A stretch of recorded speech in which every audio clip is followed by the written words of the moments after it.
Welcome back to our channel, fellow Port Charles addicts.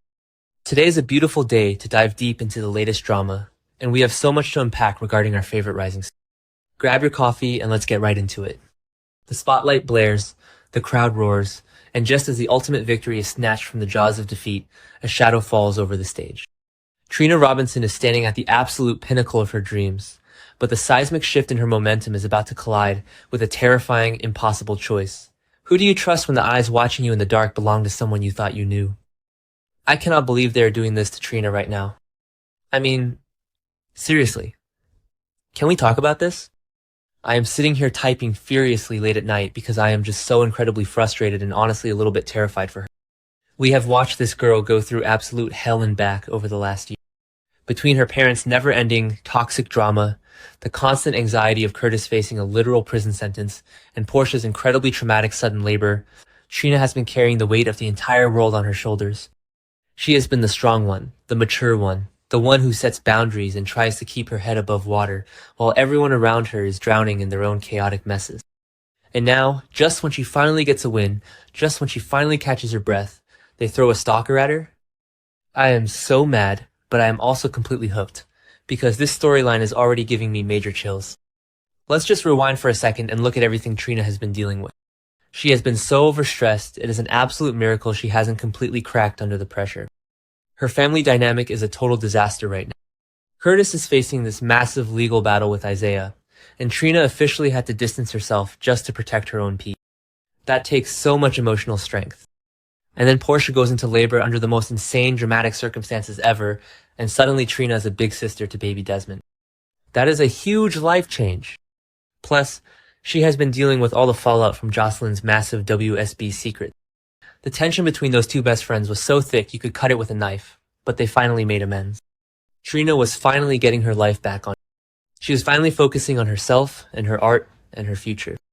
And that future was looking so incredibly bright. She and Gio Palmieri absolutely crushed their high-stakes music showcase. I was cheering at my screen when they performed. They have this amazing chemistry, this undeniable spark that just translates perfectly into their music. They signed their record deal, and it felt like this massive triumph. Trina Robinson, the rising star. It was a sigh of relief we have all been waiting for. But of course this is Port Charles. And nobody is allowed to just be happy and successful without some creepy, sinister, underlying threat lurking in the shadows. Enter the stalker. So now we have this massive mystery on our hands, and I have opinions. Who is the creeper watching Trina? The show is giving us two very distinct suspects right out of the gate, and I honestly cannot decide which one makes me more uncomfortable. First up, we have Simon, the music man.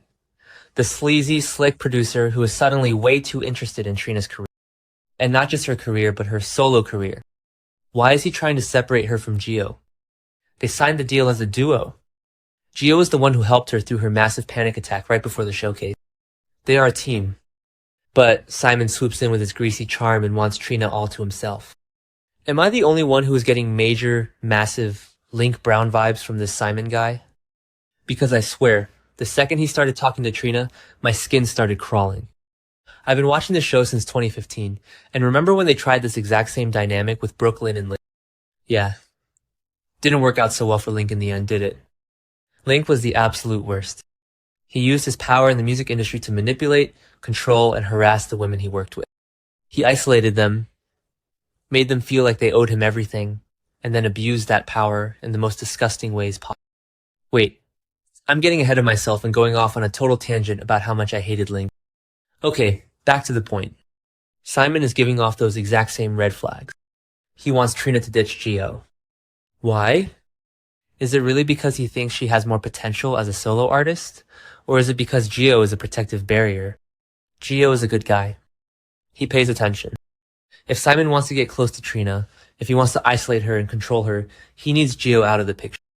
It is a classic predator move. You separate the target from their support system. You make them rely solely on you. But is Simon too obvious? That is the question keeping me up tonight.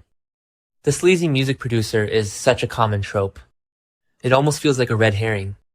The writers want us to look at Simon and think, yep, that's the stalker, while the real threat is sneaking in through the back door. But even if he is a red herring for the stalker plot, Simon is still presenting an impossible choice for Trina. Does she risk her lifelong dreams and her friendship with Gio by turning down Simon's solo offer, or does she take the deal and walk right into the spider's web? And then there is suspect number 2, Quinn. Oh my gosh, Quinn. Where do I even begin with this guy? Quinn is Kai Taylor's former friend, and he just magically pops back into the picture out of nowhere. The timing is so incredibly suspicious. Trina is finally on the rise, she is getting all this attention, and suddenly Quinn is back, hat in hand, wanting to make amends. He tracks down Kai and Trina, gives this big, emotional apology for whatever went down in the past, and acts like he just wants to clear the air and move forward. But did you see the look on his face? I am sorry. But after he issued that apology, he retreated to the other side of the room and just watched them. He sat there in the shadows, staring at Kai and Trina, with this completely unhinged, strange look in his eyes. It was chilling. It wasn't the look of a guy who is happy to have his friends back. It was the look of someone who is obsessively calculating his next move.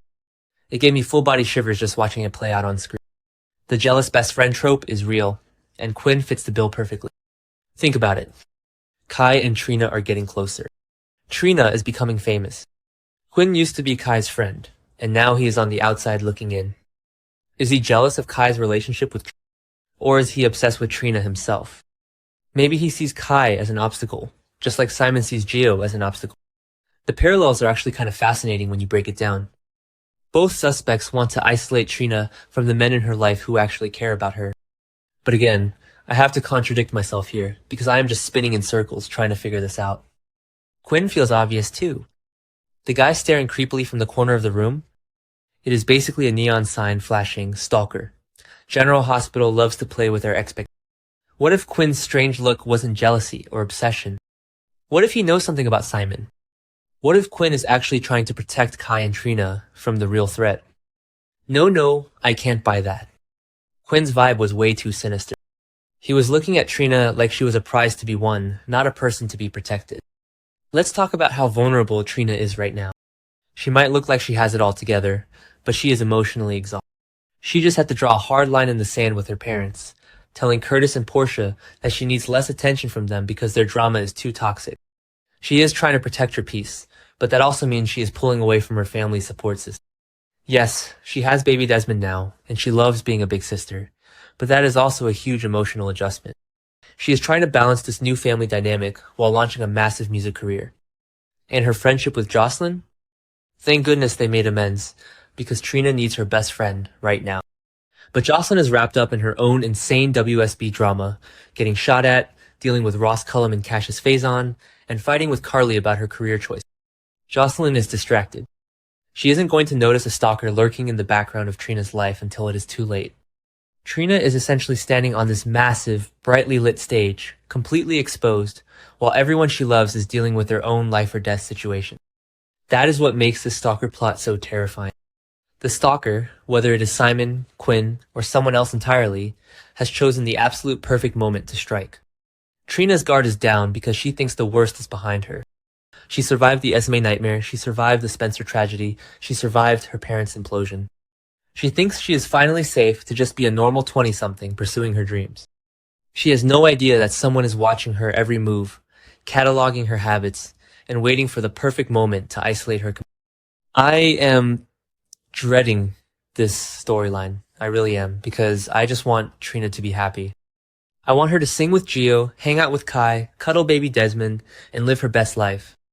But at the same time, I am totally here for the thriller aspect. Trina is not a victim. She is a survivor. We have seen her fight back before, and she will fight back again. If Simon tries to pull a Link Brown on her, she is going to destroy him. If Quinn tries to corner her, she is going to fight her way out. She has grown so much over the years, and she is not going to let anyone take her power away. But she shouldn't have to do it alone. Where is Kai in all of this? He needs to open his eyes and see what is happening with his former friend. If Quinn is the stalker, Kai is going to feel so incredibly guilty for letting him back into. And Gio is a literal lifeguard. He just saved Drew Kane from drowning in the Metro Court pool. He knows how to rescue people. He needs to realize that Simon is a shark circling his musical partner and step up to protect her. The men in Trina's life need to start paying attention before the situation escalates into something deadly. I know some people are loving this mystery, but personally, I am just a bundle of nerves. I keep rewatching that scene with Quinn in the corner. The lighting, the way the camera lingered on his face. It was masterfully done. I will give the directors that. It built so much tension in just a few seconds. And Simon's slick, overly familiar touches when he talks to Trina? Gross. Absolutely gross. The writers are doing a fantastic job of making us hate these suspects, but they need to give us some real clues soon, because the suspense is literally killing me. Because if they drag this out for months without any payoff, I am going to lose my mind. We need to see the stalker escalate. We need the creepy gifts left in her dressing room, the anonymous text messages, the feeling of being followed when she walks to her car. We need the full psychological thriller experience if they are going to put Trina through. And I want to see Trina piece it together. I don't want a man to swoop in and save her at the last second. I want Trina to figure out who is watching her and set a trap of her own. She is more than capable of handling herself. She is smart enough to do it. She outsmarted Esme. She survived being framed. She can handle a creepy music producer or a jealous ex-friend. But the emotional toll it is going to take on her, that is what breaks my heart.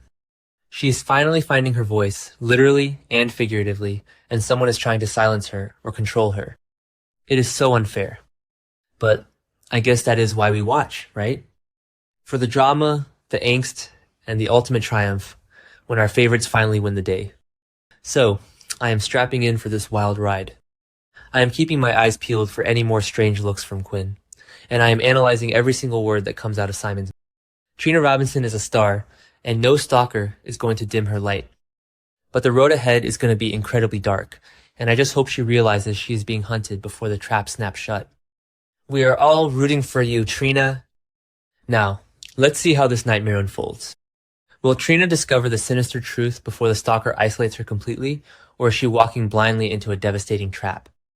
Drop your wildest theories in the comments and subscribe.